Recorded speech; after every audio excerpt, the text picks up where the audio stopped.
Hello everyone, क्या हाल चाल। I hope आप सब बढ़िया होंगे। तो चलिए, आपके सामने क्वेश्चन है जेई मेंस 2004 का, जिसमें आपसे पूछा जा रहा है find the molality of three capital M. ये कैपिटल एम का क्या मतलब है? यहाँ पे जो ये कैपिटल एम है इसका मतलब है मोलर, ठीक है, यानी ये मोलैरिटी दिखा रहा है।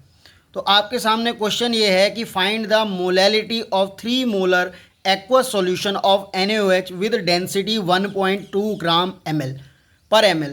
यहाँ पे आपसे पूछा है कि मोलैलिटी बतानी है किसकी? 3 मोलर एक्वस सॉल्यूशन की, जो कि NaOH जिसमें ना जो कि NaOH का बना हुआ है, जिसकी डेंसिटी है 1.2 ग्राम पर ml। तो अगर आपको ये सवाल सॉल्व करना है तो पहले तो आपको ये पता होना चाहिए कि जो NaOH है इसका जो मोलर मास होता है वो कितना होता है। Na देखो 23 होता है, और ऑक्सीजन का होता है हमारा 16, और प्लस हाइड्रोजन का 1। जब इसको आप ऐड करोगे तो इसका मोलर मास कितना आएगा? 40। अब आपको देखो मोलैलिटी पूछी है तो आप लिख लोगे कैपिटल ना स्मॉल m पूछा गया है आपसे, और आपको मोलैलिटी कितनी दे रखी है? 3 मोलर दे रखी है। तो आपको एक रिलेशन पता होगा, अगर आपने पढ़ा है तो रिलेशनशिप क्या होता है मोलैलिटी एंड मोलैरिटी में। तो ये रिलेशनशिप आप याद रखेंगे डायरेक्ट, मोलैलिटी एंड मोलैरिटी में। फॉर्मूला है स्मॉल m बराबर क्या? 1000 कैपिटल M, सॉरी ये कैपिटल M है, upon 1000 rho minus capital M और M सॉल्यूट। अब इनमें जो डिफरेंट वैल्यू है उनके मतलब चीज़ें समझ लेते हैं। जो ये स्मॉल m है ये क्या है? ये है मोलैलिटी, और ये वाला जो कैपिटल M है इसका मतलब है मोलैरिटी,